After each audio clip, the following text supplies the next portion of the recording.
Jorge Mular. Pastor, por favor.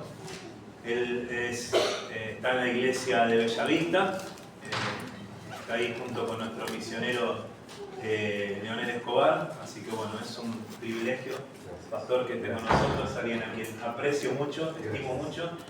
Espero que sea lo mismo. Y si no, que lo digas para que no. Ahora te comento. Que el Señor le utilice grandemente.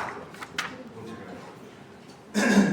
Bueno, lo que no tenía claro de que el pastor era de River, si no hubiera meditado la invitación. Pero bueno, podemos perdonar a algunos más que a otros, ¿no? Pero bueno, una bendición estar aquí con ustedes, hermano. Estamos acostumbrados a nuestra iglesia, hay un púlpito así enorme, como que trajeron hace poco, pero nos adaptamos rápidamente a la necesidad. Una bendición estar con ustedes esta tarde, hermanos. Tuvimos hace un tiempito, hace un par de años con mi esposa, si no me equivoco, en una reunión de matrimonio. Sí. Y visitamos aquí, recuerdo a algunos de ustedes, pero veo otras caras que quizás no recordaba, así que un gusto conocerles y poder compartir esta reunión con ustedes esta tarde. Qué lindo que es saber de que en el Día del Señor, en distintos lugares aquí en nuestro país, en Buenos Aires, hay iglesias que están sirviendo al Señor, predicando su palabra. Es tan importante poder ir a otro lugar y saber de que allí hay hermanos que están dormidos y adorando y alabando al Señor. Y qué bueno es que poder estar como lo hacíamos, orar, adorar a Dios, y bueno, también el tiempo de meditar en la palabra. Sé que ya han estado, vi que tienen su escuela dominical a las 5, ya han estado en la palabra, o sea que hace un tiempo ya, se hace un rato que están en la palabra, y qué bueno que es eso. Espero que estén con el ánimo de escuchar un ratito también de la palabra de Dios en esta tarde. Igual me venía a la memoria esa referencia que hacía Escotán, ¿no? Que estaba por ahí, decía, los hijos de los pastores tienen que dar el ejemplo. Miren, yo soy hijo de pastor. Y la verdad que me acuerdo no sé si conocieron, escucharon de pastor muy querido de México, el pastor Enoch Gutiérrez, ¿conocen al pastor Enoch Gutiérrez? Que él falleció, si no me equivoco, el año pasado, partió a la presencia del Señor, un pastor muy querido, conocido hace muchos años, y él en forma de broma decía, los hijos de los pastores son los peores. Y después les cuento lo que decían los misioneros, pero eso, si quieren, después de la reunión les comento, me pregunto. Pero bueno, no, gracias a Dios. ¿Saben qué? Los hijos de los pastores son igual que ustedes. Son buenos pecadores, esos son los hijos de los pastores. Buenos, pero pecadores también. Y gracias a Dios que Él nos amó a nosotros también, a los hijos de los pastores, y tenemos esperanza también. Gracias a Dios por esa bendición tan grande. Así que, hermanos, bueno, les invito esta tarde que estén conmigo unos minutos en la palabra de Dios. Les voy a invitar que vayan al Nuevo Testamento, a la carta de Filipenses.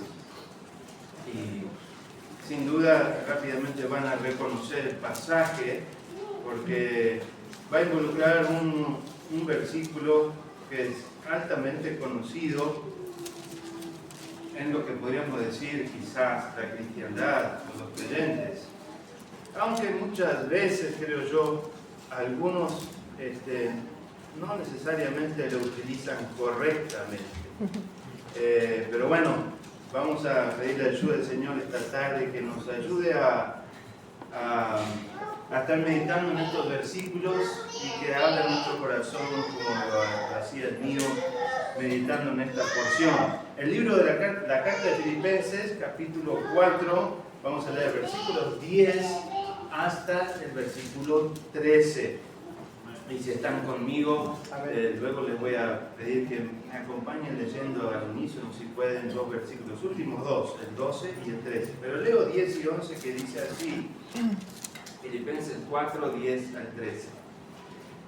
Versículo 10, en gran manera me gocé en el Señor, de que ya al fin habéis revivido vuestro cuidado de mí, de lo cual también estabais solícitos, pero os faltaba la oportunidad.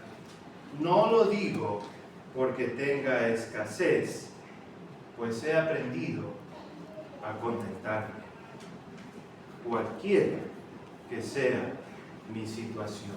Y el 12 y el 13 se animan conmigo a leer, dice: sé vivir humildemente y sé tener abundancia.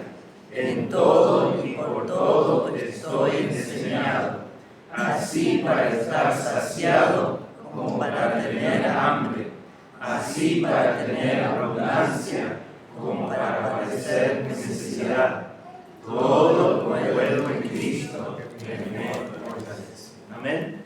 Vamos a orar, pedir ayuda al Señor, al meditar un poquito en estos versículos y hablar un poco esta noche acerca de aprender o aprendiendo a contentarme. Aprendiendo a contentarme. Que Dios nos ayude. Oremos. Padre, gracias nuevamente por esta doble bendición en este día, poder haber estado adorándote, Señor, y llegar hasta aquí a tu casa, compartir con tus queridos hermanos aquí en Villa Crespo, y con el Pastor Horacio y todos los hermanos. Gracias, Señor, por la fidelidad de cada uno de ellos, sirviendo aquí, adorándote, alabándote. Gracias, Señor, por su interés en la palabra de Dios, por su interés en compartir el Evangelio. Y ayúdale, Señor, a que la iglesia pueda perseverar, continuar predicando el bendito mensaje del Evangelio. Gracias, Señor, por la oportunidad que nos das hoy. Ayúdanos a compartir solo lo que tú tienes en tu palabra, no nuestros pensamientos, no nuestras ideas, sino lo que tú dices, Señor, que sea para honra y gloria en tu nombre. Ayúdanos, Señor, en esta tarde, como decía el apóstol Pablo, que él aprendió a contentarse. Te agradecemos por todo, en el nombre de Jesús. Amén. Amén. Bueno, este pasaje es muy interesante y muy importante, porque sin duda el versículo que nos va a resaltar a todos es el último, es el versículo 13, que muchos conocemos y se escribe por todos lados y ciertamente ha sido de gran bendición para nuestras vidas, sin duda de ello. Pero es cierto también que entendemos que la Escritura tiene algo muy importante, que es su contexto y en cómo está escrito cada versículo. Y aquí hay un contexto muy importante. El contexto importante de aquí es un contexto, digamos, hasta económico, porque está hablando de las necesidades o los recursos que tenía Pablo y cómo la iglesia aquí en Filipos estaba ayudándole y él estaba agradeciéndoles por el cuidado, o sea, las ofrendas que les estaba enviando a él por medio de un querido hermano, como dice en el versículo 18, Epafrodito. Él llevó estas ofrendas para él, sacrificio acepto, agradable a Dios, dice este versículo. Pero lo importante es lo que quisiéramos hablar un poquito esta tarde acerca de este pasaje. Cuando estudiaba, Dios nos dio la oportunidad de estudiar la carrera de administración, y había un libro, un texto que nos daban para estudiar, que se llamaba Principios de Economía. Sus autores eran, si no me equivoco, Mochon y Becker. Y ellos hablaban de cuestiones básicas de economía que se ve mucho porque los autores lo utilizan para estas clases. Y dentro del desarrollo o la definición de economía, que habla de los recursos y poder suplir las necesidades básicas de las personas, hablaba acerca de las necesidades de las personas, dividiéndolas entre primarias y secundarias generalmente. Y las necesidades básicas o primarias, que también las encontramos, qué casualidad, en la palabra de Dios, como nos dice Mateo 6, ¿no? Del alimento, del vestido, o lo que vamos a tomar. Eso dicen los economistas, que son las necesidades primarias o básicas. Y las necesidades secundarias también puede irse quizás hasta en una terciaria, ya es otro nivel, es un nivel de satisfacción del ser humano de algo que él quisiera tener. Y ahí hablan los economistas acerca de algo que ocurre con el ser humano, que sus necesidades secundarias o lo que él quisiera tener es casi infinito. Porque el ser humano nunca está conforme. Nunca está conforme con lo que tiene o con lo que quisiera tener. Hay una famosa frase, o una famosa pregunta que le hicieron a una famosa persona rica, millonaria, y ese era, si no me equivoco, John Rockefeller. Y le preguntaron a Rockefeller un día, ¿cuánto dinero hace falta para ser feliz? ¿Lo escucharon esa pregunta que le hicieron a él alguna vez? Sí, algunos la han escuchado, ¿no? ¿Cuánto dinero hace falta para ser millonario? ¿No? Tenía todos los recursos necesarios para ser feliz. ¿Saben cuál fue la respuesta? Un poquito más. Esa fue la respuesta. Un poquito más. Y hace referencia un poco a esta situación que tiene el ser humano de que nunca está conforme. Nunca está contento con lo que tiene. Y ante las distintas circunstancias de la vida que nos toca vivir, algunas veces mejor, algunas veces más difícil, en el fondo las actitudes de las personas, sin importar si es creyente o no, debería haber una diferencia, pero a veces es difícil. Las reacciones probablemente se dividan en dos: aquellos que están siempre insatisfechos o aquellos que reaccionan, como dice aquí el apóstol Pablo, con contentamiento. Los que viven siempre insatisfechos, siempre con la queja, o bañados, alguno podría decir, de amargura. Hay un filósofo rumano, y los filósofos tienen esta cuestión, que a veces tienen como corrientes de pensamiento, ¿no? Entonces algunos piensan de una manera, también. Este filósofo rumano francés era muy negativo, ¿no? Tenía todos sus pensamientos iban en forma negativa. Y en un libro que él escribió, En las cimas de la desesperación, filosofando acerca de la desesperación, él hablaba acerca de esta insatisfacción. Todo me deja insatisfecho, decía este hombre. Si pudiera, me rompería a mí mismo en 1000 pedazos. Me haría estallar, filosofaba este hombre. Hablando de la insatisfacción del ser humano. Muchos reaccionan en forma insatisfecha. Nunca están conformes. Y después están aquellas personas, y muchos de ellos son creyentes, gracias a Dios, que han aprendido lo que enseña aquí la palabra de Dios, el contentamiento. Los que reaccionan con contentamiento. Esta actitud de contentamiento demuestra a las claras una madurez en la vida del creyente, en la vida de un cristiano. Aquí, en este pasaje, la palabra de Dios a través del apóstol Pablo no está hablando acerca de creyentes alegres, sino está hablando de creyentes contentados. Lo opuesto a la amargura no es alegría, sino contentamiento. El versículo 11 nuevamente allí dice, que sería clave en lo que hablamos esta noche, he aprendido, dice el apóstol Pablo, he aprendido a contentarme. ¿Cuál sería la clave entonces para aprender el contentamiento y reaccionar de la forma en que lo hace el apóstol Pablo? Tengan en cuenta de que el apóstol Pablo, cuando escribía esta carta, estaba privado de su libertad. Varias de las cartas que le escribió, él se encontraba en prisión, allí en Roma. Pero podemos ver las claves para aprender el contentamiento y reaccionar de esta misma forma que hacía el apóstol Pablo. Y queremos ver brevemente, hermanos, esta tarde, dos aspectos importantes en este pasaje. Dos aspectos importantes. Uno, la naturaleza o el contenido del contentamiento. Y dos, el origen, la fuente del contentamiento. Uno, decíamos, la naturaleza o el contenido, veremos en versículos 11 y 12, y el origen o la fuente del contentamiento en el versículo 13.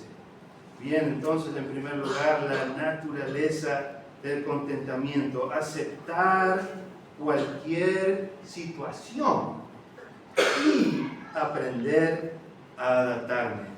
Aceptar cualquier situación y aprender a adaptarme. Les leo nuevamente versículos 11 y 12. No lo digo porque tenga escasez, pues he aprendido a contentarme cualquiera que sea mi situación. Sé vivir humildemente y sé tener abundancia.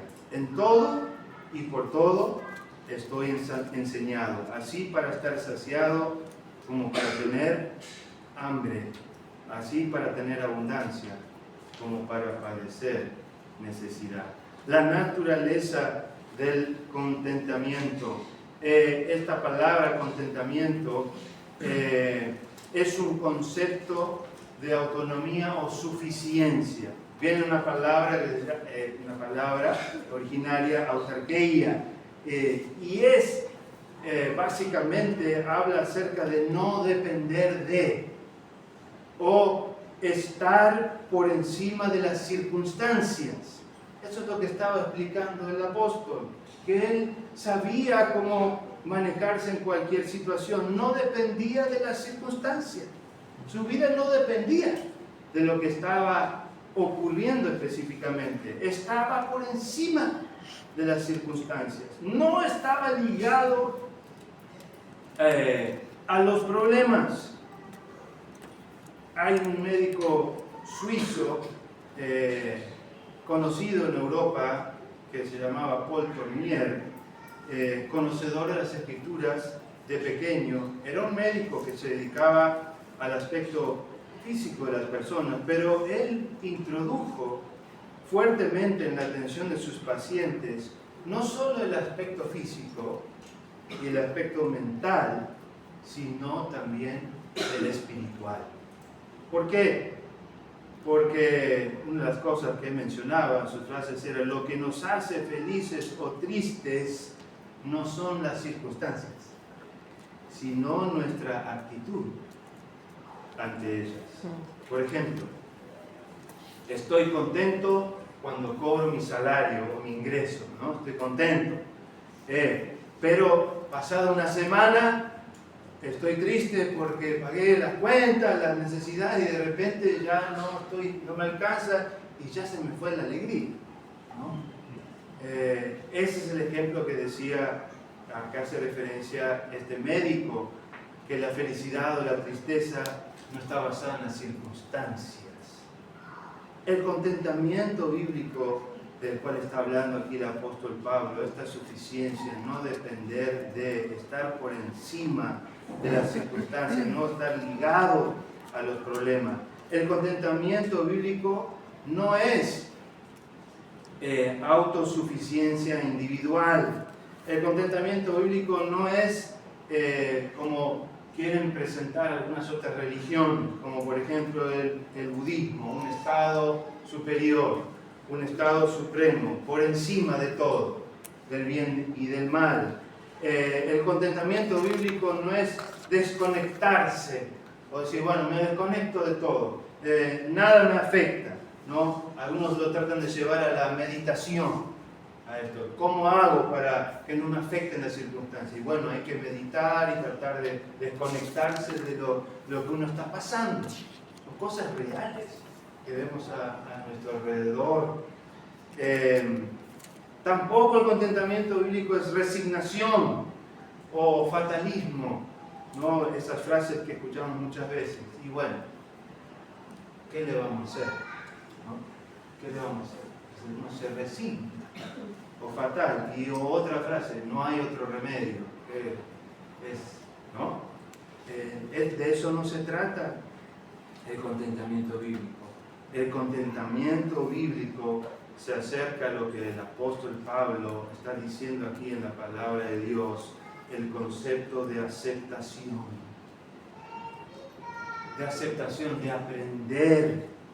aprender a no depender de las circunstancias. El contentamiento bíblico es confianza total, serena, profunda, de que nada de lo que ocurre en mi vida es sin el conocimiento de Dios. Dios sabe lo que está pasando.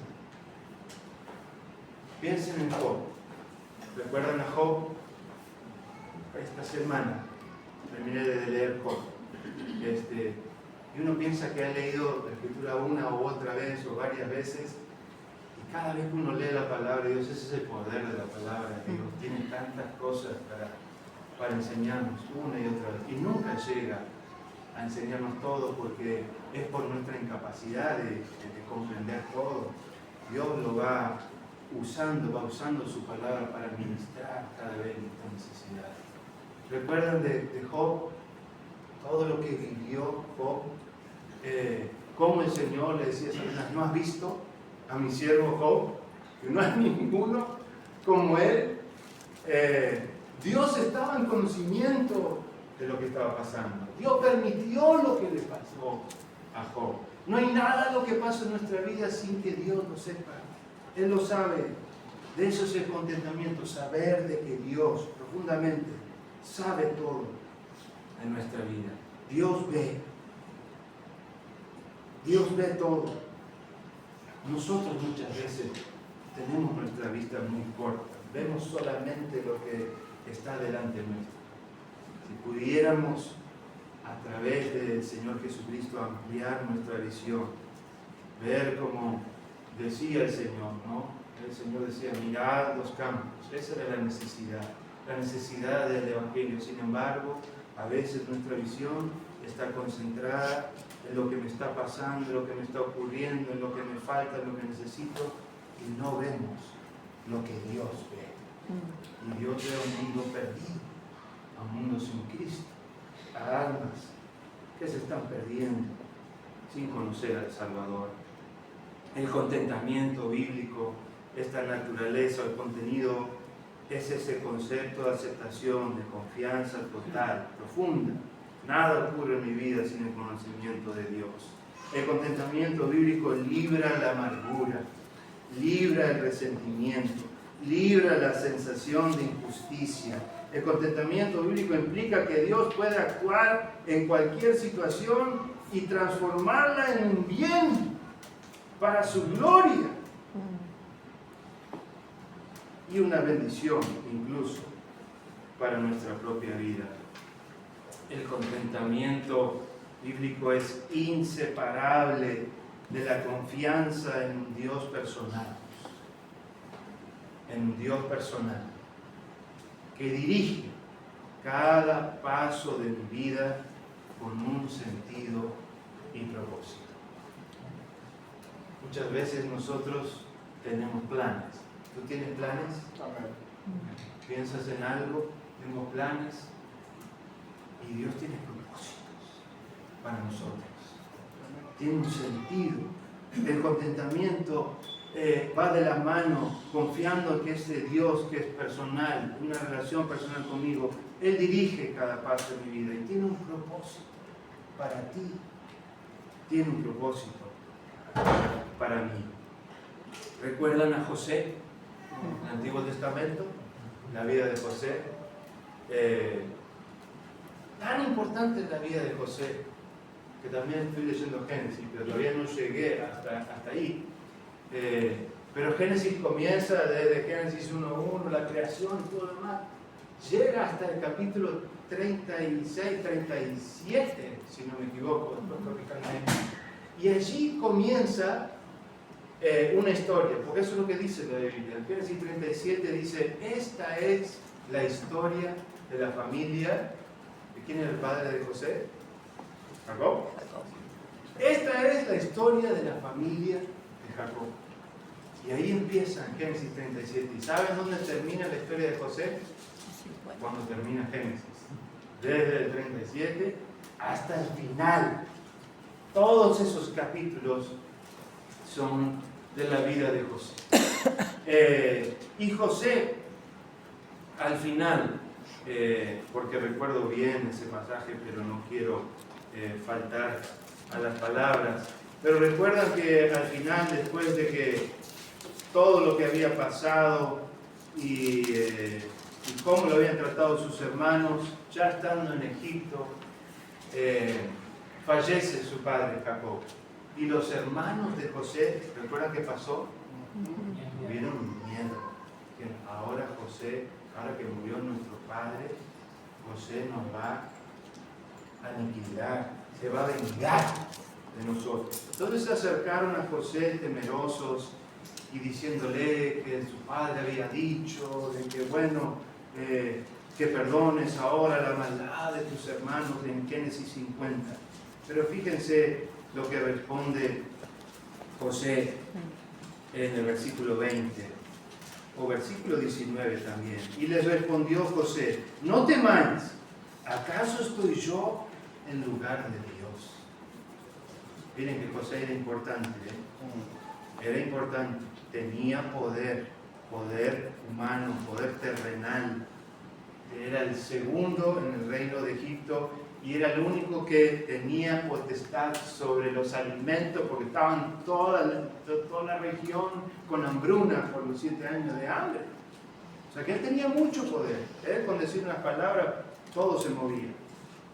Tenía más poder que Messi, imagínense. Que Messi tiene poder, ¿Sabían que Messi tiene poder? Sí, o no. Messi dice algo y o no.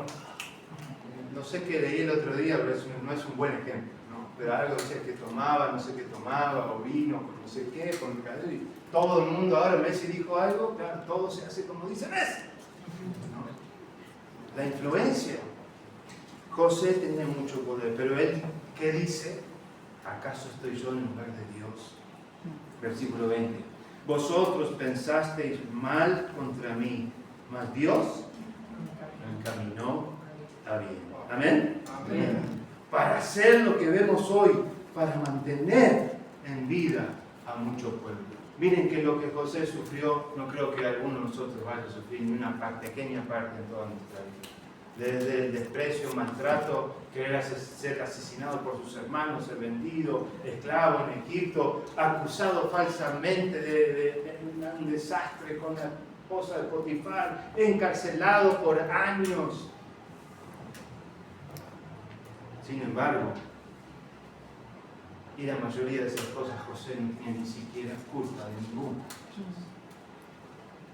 Pero él dijo: ustedes pensaron mal contra mí, mas Dios me encaminó a bien. Dios dirige cada paso de nuestra vida si confiamos en Él, si aprendemos contentamiento bíblico con un sentido y un propósito, como Él hizo en la vida de muchas personas que aprendieron a confiar en Él. No solo la naturaleza del contentamiento, decíamos, Pablo evidentemente, según dice este pasaje, que él aprendió, o sea, algo, si lo aprendió es ¿por qué? Porque no lo sabía, ¿no? Aprendo algo que es cuando no lo sé, y es bueno reconocer que no sabemos algo, no sabemos todo, hermano. Sabemos tan poquito que creo que aprendemos todos los días. Usted no aprende algo todos los días. Leyó algo, aprendió algo, han explicado. Qué bueno, uno aprende todos los días, ¿no? Y gracias a Dios. Pablo decía, he aprendido. A Pablo evidentemente le llevó tiempo vivir el contentamiento. Se refirió él claramente al aprendizaje. He aprendido. Estoy enseñado. Le tuvieron que enseñar. Miren que Pablo era un conocedor. Era un erudito, conocedor de la ley, fariseo de fariseos, habiendo aprendido a los pies de uno de los más importantes maestros de Gamaliel. O sea, ¿qué no sabía Pablo?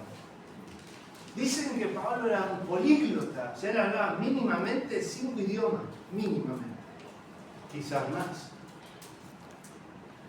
Sin embargo, él tenía la humildad de decir que él tuvo que aprender, aprendió a contentarse. Quizás no es algo inmediato, quizás es algo que va a llevar un aprendizaje, o él no es instantáneo, o requiere de su tiempo que Dios obre en nuestra vida, dándonos cuenta que debemos depender de Él.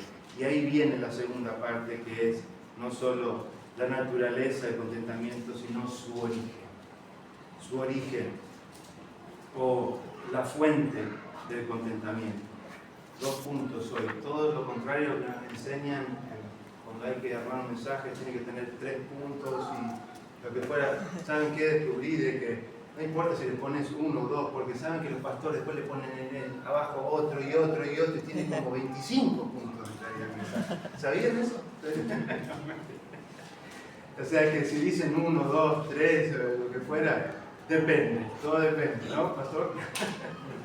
Bueno, segundo, el origen, la fuente, no solo la naturaleza, aprender a adaptarme a cualquier situación, sino el origen. ¿De dónde proviene? ¿Dónde encuentro? Bueno, ahí está ese versículo famoso, el origen, la fuente del contentamiento. Versículo 13, Pablo dice que él había aprendido a vivir humildemente, versículo 12, y a tener abundancia, que estaba enseñado en todo y por todo, para estar saciado, como para tener hambre, hablando de los recursos, necesidades económicas, así para tener abundancia como para padecer necesidad. Y el 13 dice, todo lo puedo en Cristo. Amén. En Cristo que me fortalece. ¿Cuál es el origen? ¿Cuál es la fuente? El contentamiento se origina en Cristo. Ese es el origen. Esa es la fuente. El contentamiento se origina en Cristo. No se trata de una técnica psicológica, de que uno pueda ejercitar. Yo sé que son tiempos difíciles y sé que la mente es un campo de batalla y el diablo astutamente está atormentando a muchas personas, incluso a creyentes. Entonces hay mucho que se habla de necesidades mentales y de psicología, pero la palabra de Dios nos habla acerca de una fuente para el contentamiento, y esto abarca toda nuestra vida. No es una técnica, no es una técnica, no es una técnica psicológica, es el origen, la fuente del contentamiento, es una experiencia espiritual. Es más, no solo es una experiencia espiritual, es una experiencia espiritual sobrenatural. ¿Por qué? Dice Efesios 2, versículo 1. ¿Recuerdan? Que dice la palabra de Dios allí en Efesios 2, 1. Esta mañana predicaba el pastor de este pasaje. Efesios 2, 1. Él os dio ¿qué? Vida a vosotros cuando estabais muertos. ¿No es eso sobrenatural? ¿Dar vida a alguien que está muerto? Espiritualmente y físicamente. Porque el Señor prometió vida y Él nos ha dado vida. Y la Biblia nos dice vida eterna.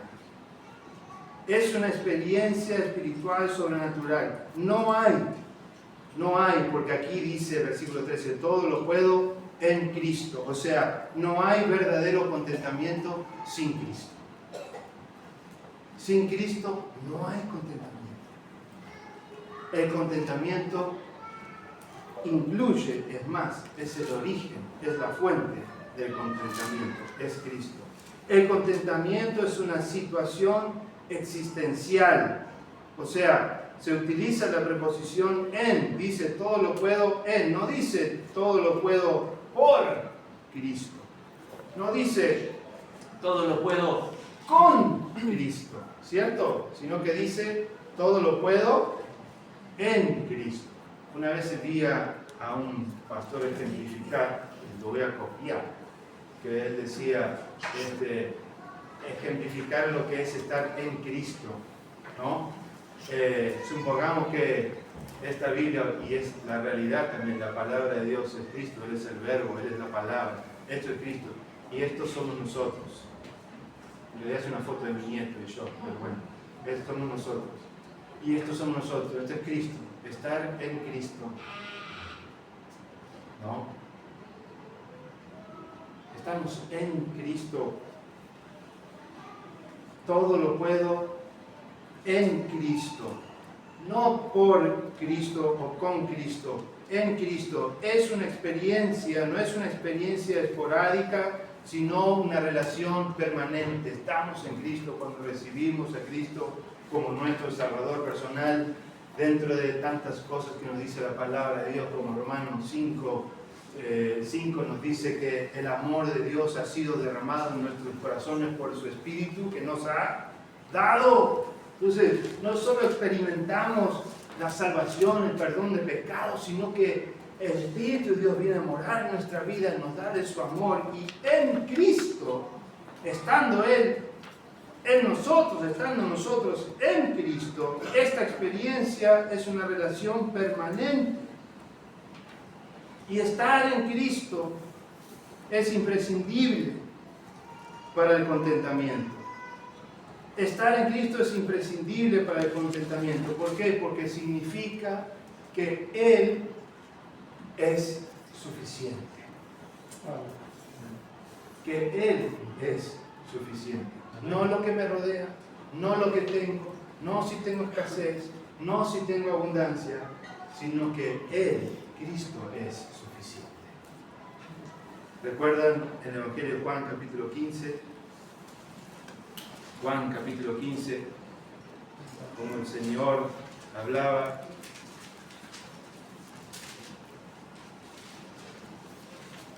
acerca de la vid y los pámpanos. Y Él decía, yo soy la vid verdadera y mi Padre es el labrador. Versículo 5, yo soy la vid, vosotros los pámpanos. El que permanece en mí y yo en él, este lleva mucho fruto, porque separados de mí nada podéis hacer. La realidad que Cristo hablaba acerca de la importancia de que sin Él no hay nada. Sin Él no hay nada. No hay fruto, no hay contentamiento, no hay nada. Pero en Cristo hay todo. Todo lo puedo en Cristo que me fortalece. Estar en Cristo es imprescindible para el contentamiento. Significa que Él es suficiente a pesar de cualquier circunstancia. Él es suficiente. El contentamiento se explica en gran medida en el final del versículo 13, que dice, todo lo puedo en Cristo, y al final dice, que me fortalece. Amén. Se explica en ese versículo, en esa palabra, me fortalece. En dúnamo significa apoderar, significa dar fuerza, significa esforzar, significa fortalecer. No es un ejemplo, es un ejemplo que veo, no es un estímulo que me inspira, algo que me inspira, algo que veo que alguien hace y me inspira, no es una inspiración, es un poder. ¿Qué significa esa palabra? En dúnamo, me dinamiza, me empodera, me da la fuerza, me capacita. Su poder me dinamiza y capacita, transmitiéndome este poder para enfrentar cualquier situación. Por eso es que el contentamiento, su fuente, su origen, está en Cristo. Él nos da el poder, la fuerza, la capacidad para contentarnos cualquiera que sea nuestra situación. El contentamiento es una consecuencia, o digamos, un resultado de la fortaleza, el poder, la fuerza de Cristo en mí. De Cristo en mí. Todo lo puedo en Cristo que me fortalece. No proviene de ninguna característica propia nuestra, natural o humana, ninguna. Cristo debe ser suficiente para mí. Cristo debe ser. La naturaleza o el contenido del contentamiento, aprender a aceptar cualquier situación y aprender adaptarme a ella. Pablo dijo que él lo aprendió y se adaptó a cualquier circunstancia. ¿Por qué? Porque su fuente de fortaleza, de poder, estaba en Cristo Jesús. Experimentar la realidad, el origen, la fuente del contamiento es experimentar la realidad del versículo 13. Todo lo puedo en Cristo que me fortalece. Quizás debemos preguntarnos en esta tarde noche, hermanos, ¿es Cristo suficiente para ti? ¿Es suficiente para ti o necesitas algo más? Pablo se dio cuenta de que no importaba qué es lo que él tenía. Y gracias a Dios, Dios no le hizo faltar. Él agradecía en esta carta toda la abundancia que le habían enviado. Se preocuparon por él, los hermanos. Se preocuparon por él, le enviaron ayuda, le enviaron recursos y él estaba agradecido. Pero él decía, yo aprendí a contentarme. Aprendí que cualquiera sea mi situación, Cristo es suficiente. Cristo es suficiente para mí. Todo lo puedo en Cristo que me fortalece. ¿Te estás fortaleciendo en el Señor? ¿Estás tomando de su poder? ¿Estás permitiendo que Él siempre sea suficiente para ti? Él fue suficiente para salvarte de tus pecados. También podemos aprender de que Él sea suficiente, como dijo el apóstol Pablo, en cualquier situación. Oremos. Padre, gracias nuevamente por la bendición de estar aquí en esta tarde y poder compartir con libertad, Señor, y con la atención tan respetuosa de los hermanos que han querido escuchar. Gracias, Señor, porque en tu palabra tenemos todas las respuestas para nuestra vida. Señor, y aún en tiempos en donde lo que ocurre a nuestro alrededor, las circunstancias que ocurren, escasez, abundancia, ayúdanos, como decía el apóstol Pablo, a aprender a contentarnos, saber que el verdadero contentamiento, su origen solo se encuentra en ti. Tú eres el que nos provee de la fortaleza, de la fuerza, nos capacita, Señor, para saber de que tú eres suficiente en cualquier situación. Gracias, Señor, porque un día reconocimos nuestra necesidad de perdón, nuestra necesidad de vida en pecado, y arrepintiéndonos pudimos tener esa bendición de conocerte, de arrepentirnos y de recibirte como Salvador. Te ruego que si hay alguien aquí en esta noche, oh Dios, que todavía no ha tenido esa oportunidad, que Cristo no ha sido suficiente todavía para esa persona, que pueda reconocer esa necesidad y recibirte en su vida como su Salvador personal.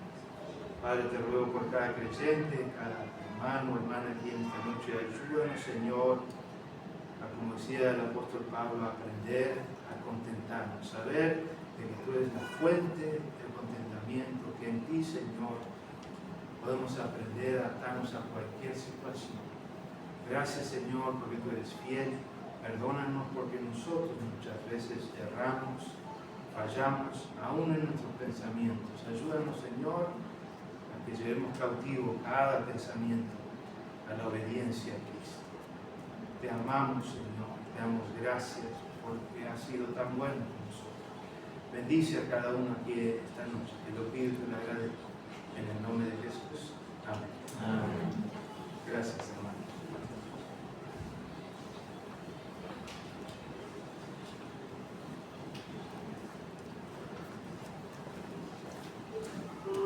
Muchas gracias, pastor. Vamos a terminar esta reunión cantando al Señor. Les invito a ponerse de pie, hermanos. Vamos a cantar el himno ¿Por qué Él vive?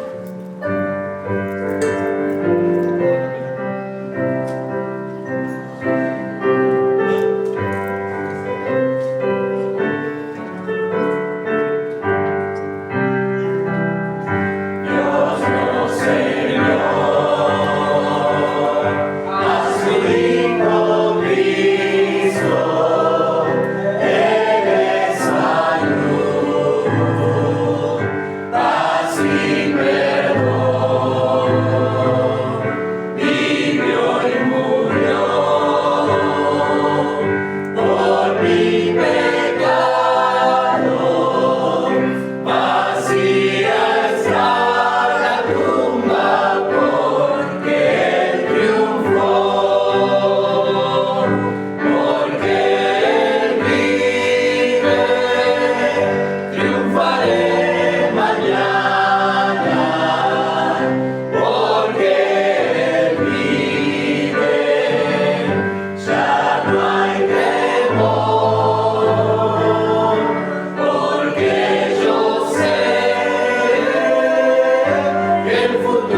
Vamos a escuchar el postludio y terminamos la reunión. Dejamos también un versículo para la semana. El Señor nos bendiga. Amén.